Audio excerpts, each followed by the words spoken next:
70औं साधारण सभामा हामी उपस्थित भएका छौं र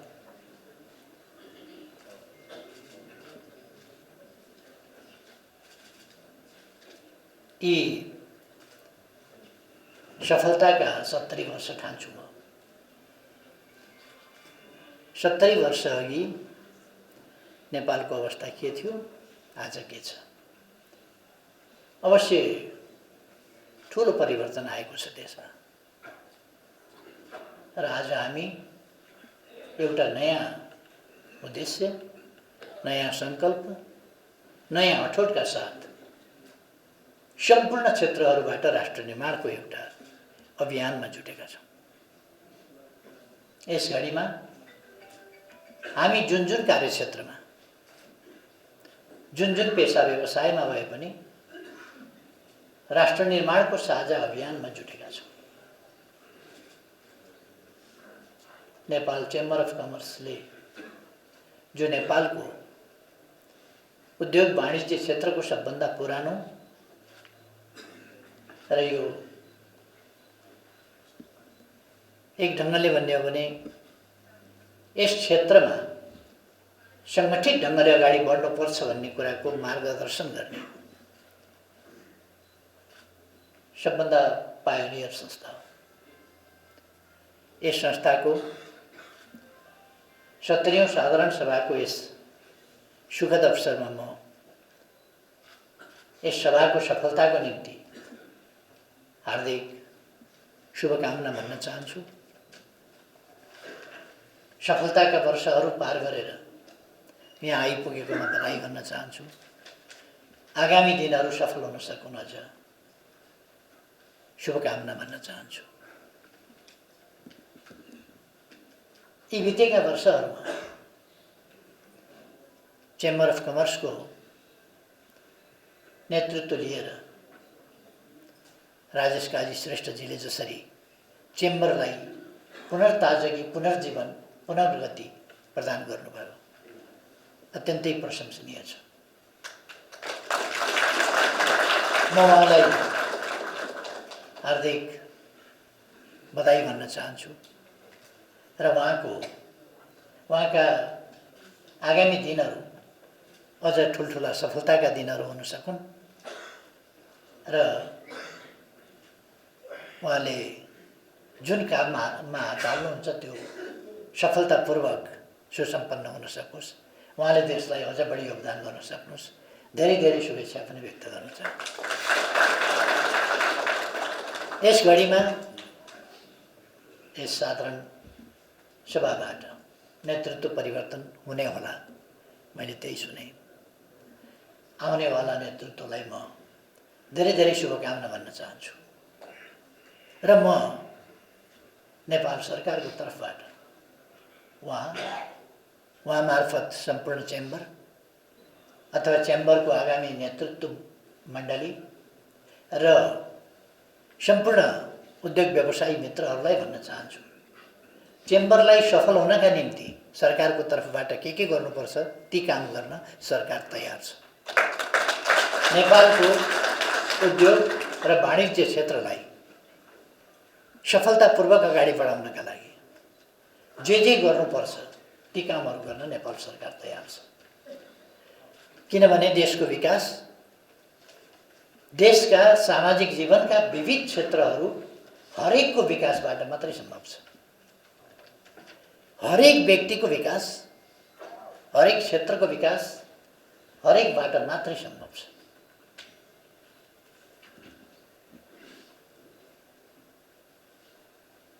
हामी अलिकति नयाँ, अलिक एडभान्स विकसित दर्शन, advance philosophy, advance ideology, advance aims and goals, advance policies and program, advance planning का साथ देश विकासका काममा जुट्न खोजिरहेका छौँ। हामीले अहिलेको सरकारले एउटा चीजको मात्रै अध्ययन गरेर एक क्षेत्रको मात्रै विकासमा ध्यान दिइरहेको छैन। हाम्रो सभ्यता, हाम्रो इतिहास, हाम्रो संस्कृति, हाम्रो भूगोल, हाम्रा सम्भावनाहरू र हामीलाई चाहिएका हाम्रा आवश्यकताहरू र तिनको परिपूर्ति कसरी गर्ने, यस सन्दर्भमा हामीले समृद्ध नेपाल सुखी नेपालीको राष्ट्रिय आकांक्षा तय गरेका छौँ। समृद्ध नेपाल सुखी नेपाली। मैले केही कुराहरू यसरी अगाडि सारेको छु जसको पछाडि हाम्रो लामो सभ्यताका इतिहासले, दर्शनले, हाम्रा ऋषिमुनिहरूले, हाम्रा चिन्तकहरूले अगाडि सारेका सोचहरू जो अत्यन्तै वैज्ञानिक छन्, अकाट्य छन् र आजको विज्ञान प्रविधिले छोएका उचाइहरू जसलाई हामी इग्नोर गर्न सक्दैनौँ, तिनीहरूलाई समेत मिलाएर हाम्रो समृद्ध नेपाल सुखी नेपालीभित्र अनेक दार्शनिक पक्षहरू हामीले सामेल गरेका छौँ। मैले सत्यसँग नलड्ने, शक्तिसँग नझुक्ने भन्ने एउटा आफ्नो आदर्शको, आफ्नो आचरणको, आफ्नो जीवन पद्धतिको एउटा सूत्र बनाए। सत्यसँग नलड्ने, शक्तिसँग नझुक्ने। यो युरोपका महान दार्शनिक सुकरात, जसले सत्यका लागि विषको प्याला पिए, उनलाई अन्तिममा उनले सत्य बोलेका थिए। अन्तिममा उनलाई मृत्युको घोषणा गरियो र उनलाई एउटा मौका दिइयो। पालेहरू निधाए झैँ गरिदिने, तिमी घोडा चढेर भाग, नमर। उनले भने म सत्यका लागि कुरा गर्न सजिलो छ, सत्यका लागि बलिदान हुन गाह्रो छ, तर म सत्यमा अड्ने मान्छे हुँ र सत्यका लागि बलिदान हुन्छु। त्यसकारण म भाग्ने भगोडा होइन, म सत्यको पुजारी हुँ, निष्ठा साथ सत्यका लागि जीवन दिन तयार छु। यस्ता थुप्रो मान्छेहरू निस्किए। सुकरातले त विष पिए, विषको प्याला पिए। उनलाई विषको प्याला पिउने आदेश दियो।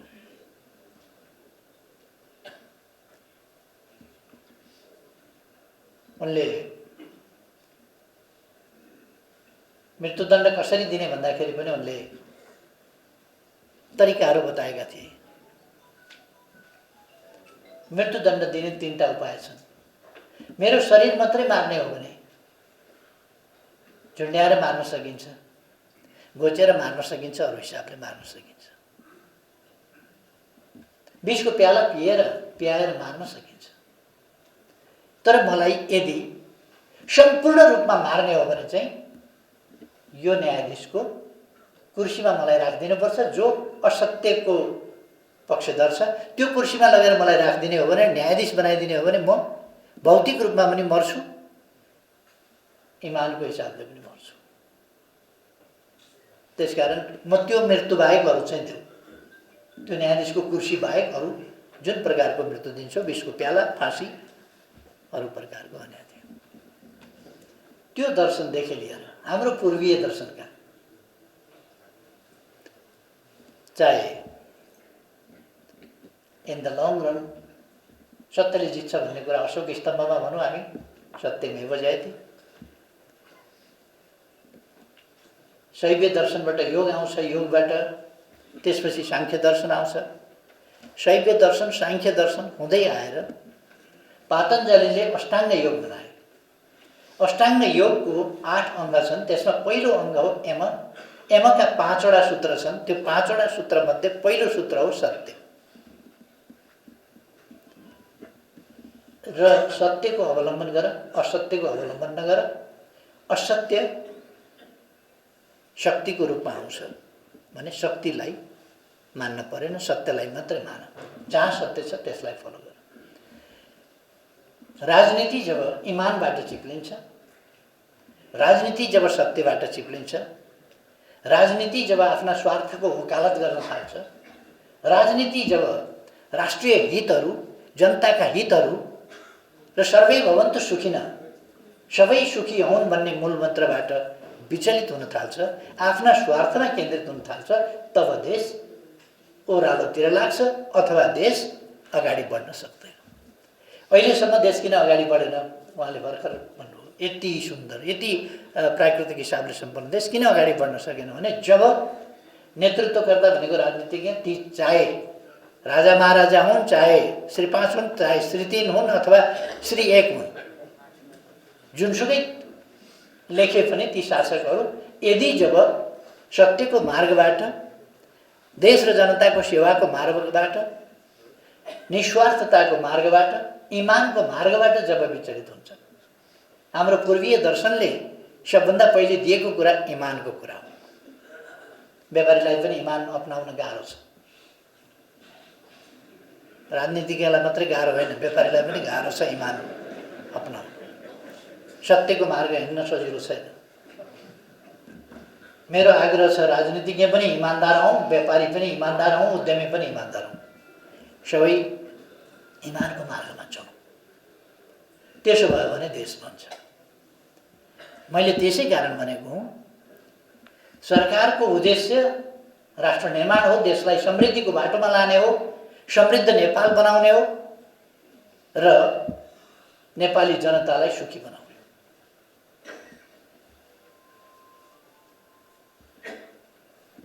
अनेक दार्शनिक चर्चाहरू चल्दै थिए। मैले भने हामीले अलिकति नयाँ दर्शन, नयाँ सिद्धान्त, नयाँ विचार अगाडि सारेका छौँ। अनेक विद्वानहरू दर्शनका चिन्तन गरिरहेका थिए, कसरी समाज अगाडि बढाउने। युरोपमा अनेक कुराहरू चलिरहेका थिए। पूर्वीय दर्शन पछाडि धकेलिएको थियो, ओझेलमा पारिएको थियो। जो उत्कृष्ट थियो, जो डेभलप्ड, विकसित थियो, त्यसलाई पछाडि पारिएको थियो। अनि कान्टले भने, एउटा जर्मन दार्शनिक हुन्, उनले भने एउटा व्यक्ति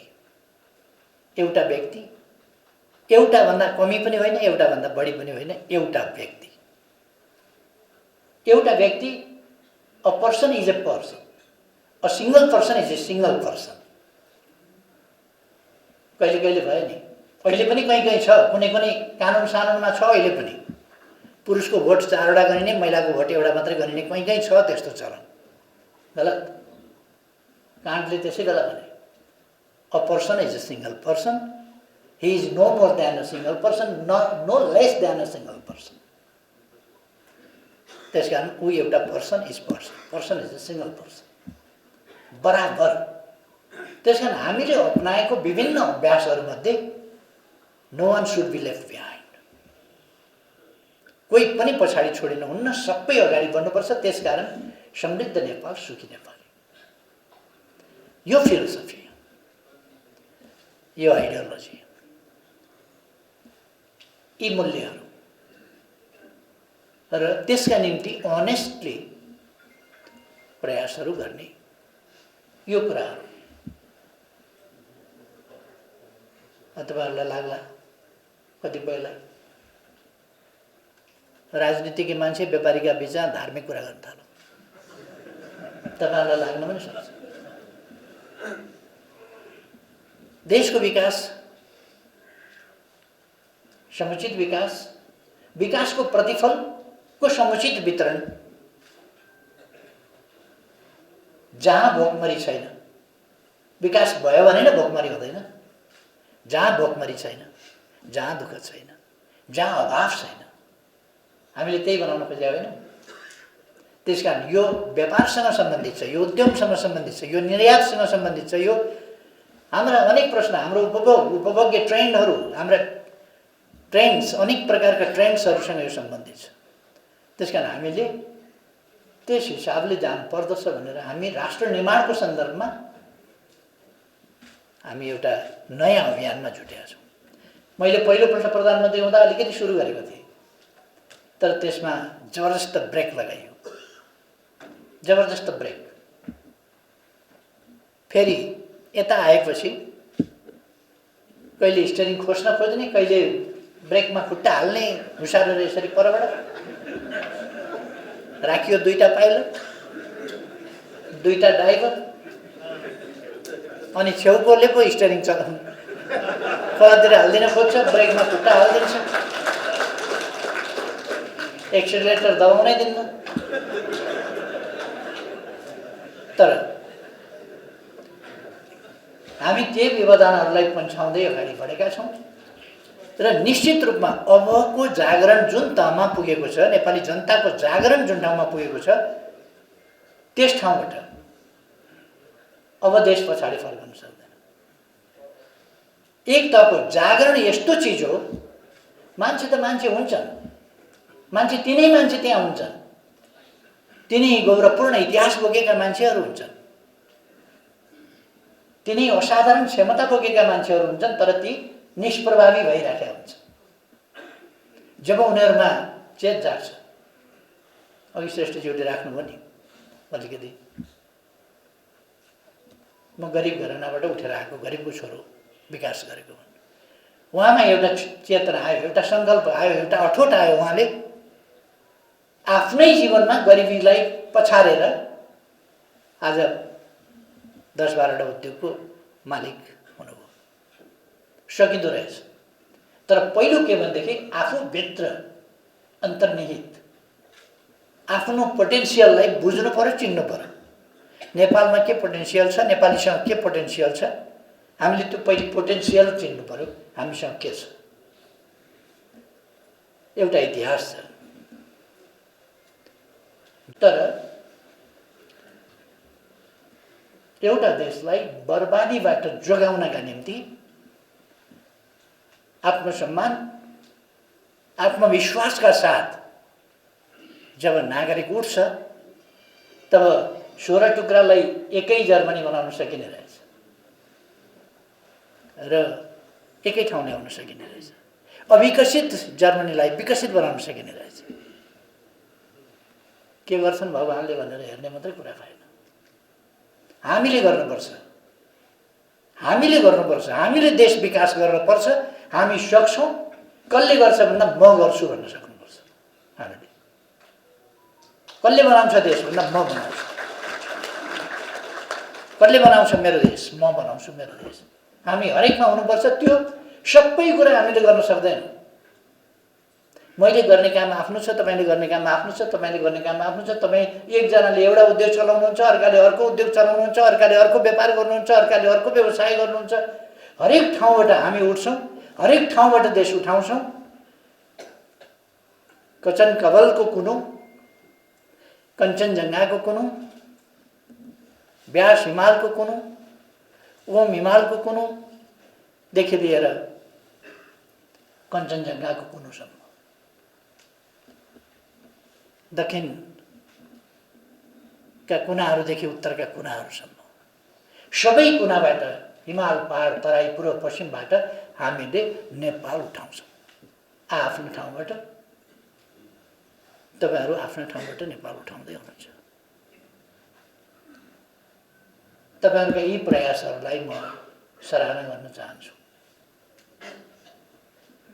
सरकारले पर्याप्त सहयोग हिजो गरेन। आज छोटो समयमा धेरै बिग्रिएको चिजलाई फेरि ट्र्याकमा ल्याउन अलिकति समय लाग्दैछ। तर यसले समयले अब गति लिँदैछ। हामीले जुन ट्र्याक समातेका छौँ यसले गति लिँदैछ। त्यसकारण म साथीहरूलाई आग्रह गर्न चाहन्छु, अहिले म तपसिलका उद्योग वाणिज्य क्षेत्रका समस्या र तिनका समाधानका बारेमा गइनँ, किनभने राजेश काजीजीले च्याम्बर अफ कमर्सका मागहरू के छन् तिनको बारेमा मलाई पहिले दिइसक्नु भएको छ। मैले ती पढिसकेको छु र मलाई त्यसमा राम्रै जानकारी छ र त्यो एक्सनमा जानुपर्ने आवश्यकता छ। अब त्यसको मैले यहाँ चर्चा गरिरहनु आवश्यकता छैन, किनभने तपाईँहरूलाई राम्रै थाहा छ। म एक्सनमा जाने त्यसको तयारी गरिरहेको छु। मैले भन्ने गरेको छु, कुनै कानुनमा कुनै व्यवस्थामा कहीँ कमी कमजोरी छ भने हामी अलिकति प्रक्रियाको जन्जालमा फँसेका छौँ। प्रक्रियाको जन्जालमा, यो प्रक्रियाको जन्जालबाट सरलीकरणतर्फ जान जरुरी छ यदि हामी छिटो अगाडि बढ्छौँ भने। नत्र एउटा उद्योगको EIA गर्न कति समय, के गर्न कति समय, के गर्न कति समय, के गर्न कति समय, 2 वर्ष कागज पढ्ने समय, अनि कसरी हुन्छ? प्लानिङ गर्दा गर्दा मान्छे प्लानिङ गर्दा गर्दै आधा उमेर भइसक्छ। त्यस ढङ्गले होइन, सरलीकृत ढङ्गले चाहिँ। त्यसै कारण हामीले one stop centre, one door सेन्टरका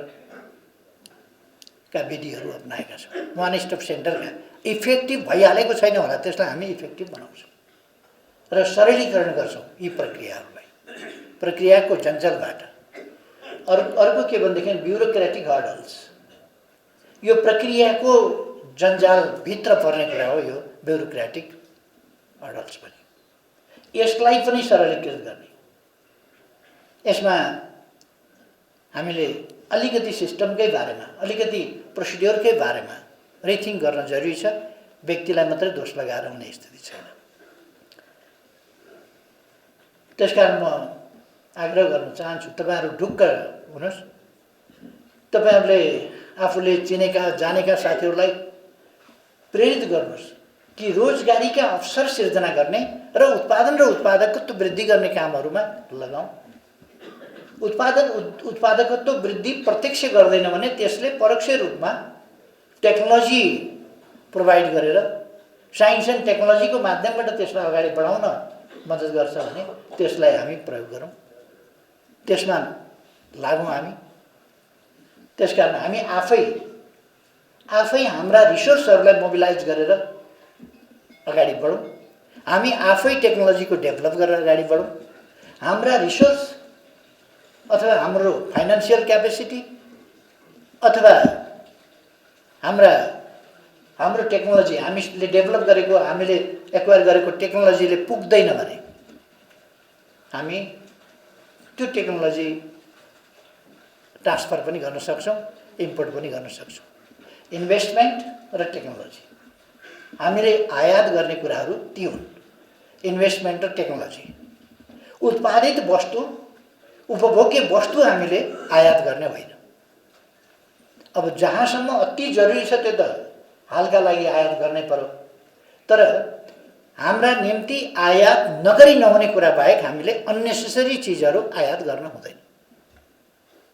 आयात अत्यावश्यक वस्तुको मात्रै, हाम्रो जनजीवनका लागि अत्यावश्यक वस्तु मात्रै आयात गर्ने, अरू कुरा हामी आफैले उत्पादन गर्ने, उत्पादन बढी गरेर निर्यात गर्ने वा निर्यातमूलक वस्तुहरूको उत्पादन गरेर निर्यात गर्ने।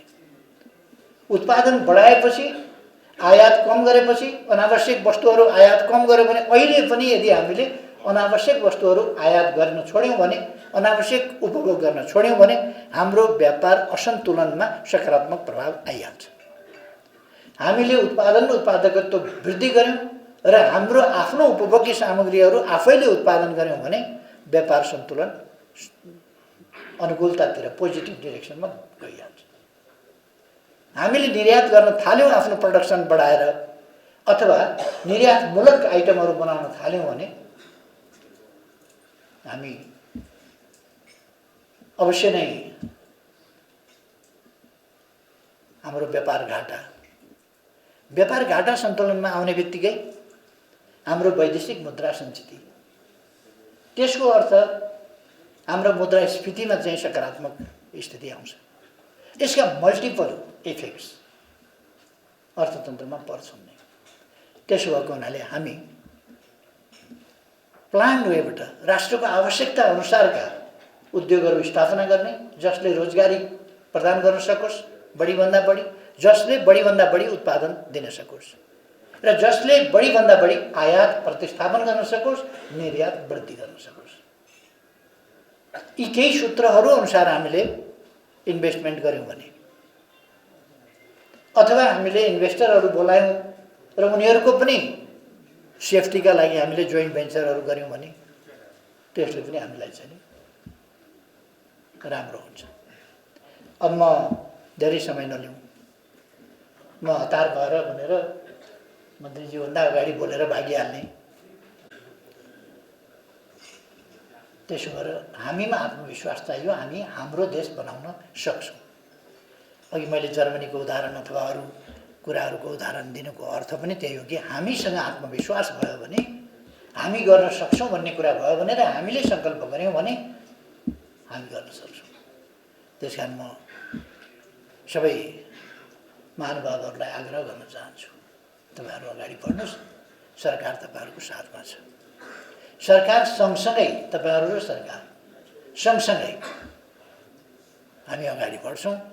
जसबाट, यस क्षेत्रबाट, उद्योग र व्यवसाय व्यापारको क्षेत्रबाट हामी देशलाई अगाडि बढ्न मद्दत पुर्याउन सक्छौँ। अरू क्षेत्रहरू सम्बन्धी पनि हामीले यस्तै खालका क्लियर भिजनका साथ हामी अगाडि बढिरहेका छौँ। क्लियर भिजन पनि राखेर, त्यसै गरी पोलिसी प्रोग्राम र ती पोलिसी प्रोग्रामलाई कसरी हासिल गर्ने प्लानिङ त्यसअनुसारका र त्यसअनुसारका आवधिक वा विषयगत टार्गेटहरू निश्चित गरेर हामी अगाडि बढ्न सक्छौँ। त्यसो भएपछि हामीले लगभग एलडिसीबाट अपग्रेड गर्ने त्यो लक्ष्य हासिल गरिसकेका छौँ भने हुन्छ हाम्रा धेरै प्यारामिटरहरू मिट भइसके। यति कोभिड-19 बिचमा पनि हामी एउटा सन्तोष गर्नुपर्ने कुरा के हो भने हाम्रो अर्थतन्त्र जति अन्यत्र धेरै ठाउँहरूमा धक्का पर्यो अर्थतन्त्रमा, हाम्रो अर्थतन्त्रमा त्यो धक्का पर्न सकेन। त्यति धक्का परेको छ, पीडा परेको छ। पर्यटन क्षेत्र चौपट भएको छ, अरू क्षेत्रहरू पनि, होटल व्यवसाय चौपट भएको छ, अरू क्षेत्रहरू पनि धेरै नोक्सान परेका छन्। त्यसकारण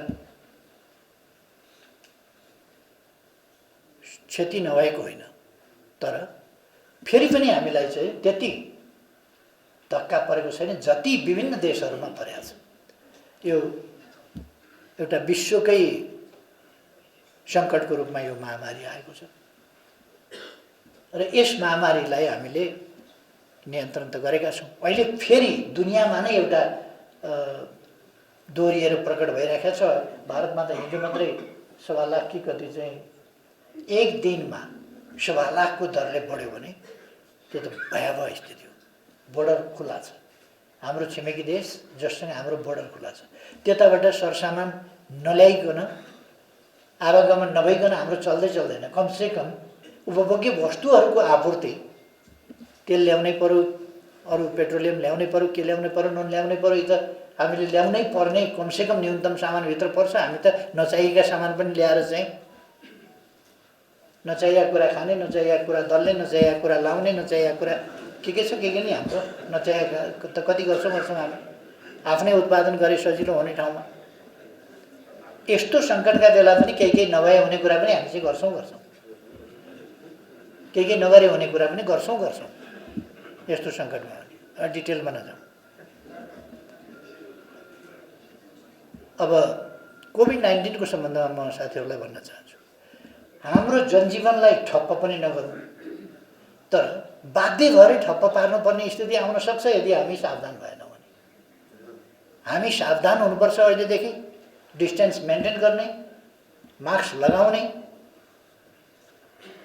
किञ्चित हामी कोभिड-19लाई चान्स नदिउँ। मैले भन्ने गरेको छु, यहाँबाट फर्किएपछि हातमुख राम्ररी साबुन पानीले धुउँ। अलिकति तातो पानी धारामा आउँछ, आजकल त तातो पानी धारामा त बन्दोबस्त सबैले जसो गरेकै छ, तपाईँहरूका नहुने कुरै भएन। अलिक तातो पानी लिँदै, नस लिँदै, नाक स्याक गरेर सफा गरिदिउँ। पहिले गएर नाकमा बस्ने हो कोरोना, त्यहीँबाट फालिदिएपछि चट। नुन पानीले गार्गल गरिदिउँ, सकिन्छ भने अम्माका 2टा पात उमालिदिउँ, बेसरी गार्गल गरिदिउँ, घाँटीमा बसेको चट। स्टिम ल्याइदिउँ फोक्सोबाट चट। यति गर्दाखेरि धेरै सेफ हुन्छ। अब 100% सेफ त भ्याक्सिनले पनि गर्दैन। भ्याक्सिनले पनि केही पर्सेन्ट सेभ गर्ने हो, केही पर्सेन्ट बाँकी रहन्छ। त्यही केही पर्सेन्टभित्र परियो भने कहीँ हुने। त्यसकारण कम्प्लिट भन्ने कुरा 100% केही पनि छैन, तर हामीले सावधानी अपनाउन पर्दछ। बाहिर फेर खाना कम गरिदिउँ, फेरि यहाँ खानेकुरा राख्यो होला बरु यहाँ चाहिँ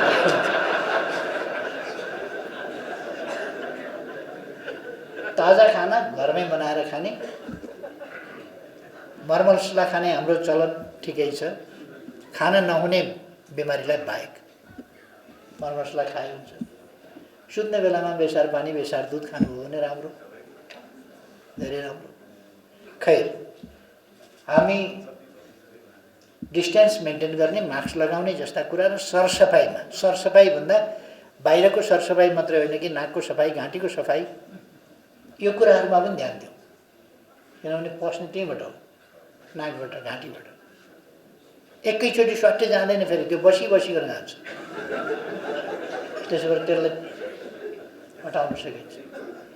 अब कतिपयले भन्छन् मलाई, भनिआएका छन् आफ्नो कुरा गर्नु नि भनेर। आफ्नो कुरा गर्ने भनेको मान्छेले के बुझेका छन् भने मैले राजनीतिक कुरा गर्नुपर्छ।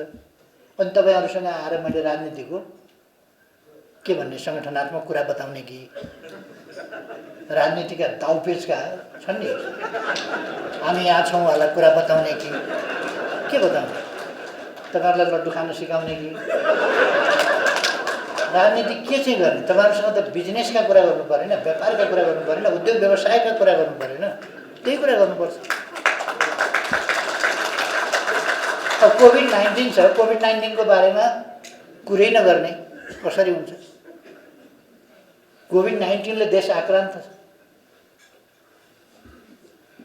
भ्याक्सिन आइपुगेन भने प्रधानमन्त्रीलाई गाली आउँछ, मान्छे बिमारी हो प्रधानमन्त्रीलाई गाली आउँछ। निःशुल्क परीक्षण गरिएको छ, निःशुल्क उपचार गराइएको छ, निःशुल्क खोप लगातार चलाइएको छ, तर पनि प्रधानमन्त्रीको आलोचना भइरहेको छ भने कोभिड जहाँ लागे पनि प्रधानमन्त्रीलाई हमला हुन्छ भने प्रधानमन्त्रीले कोभिडलाई लखेट्नु परेन?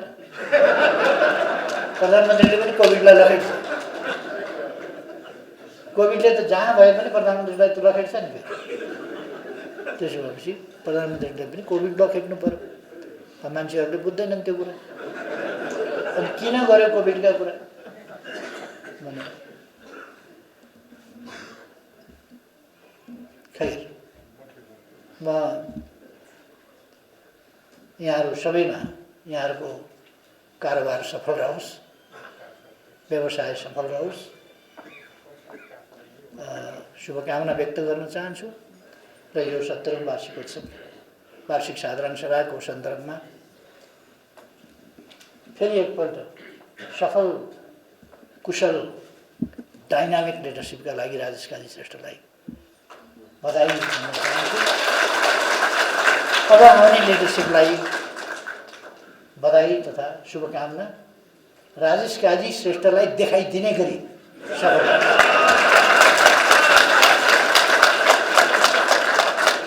राजेश काजी मात्रै होइन कि अरू पनि सफल हुन सक्छ भन्ने देखाउने गरी सफल हुनुहोस्।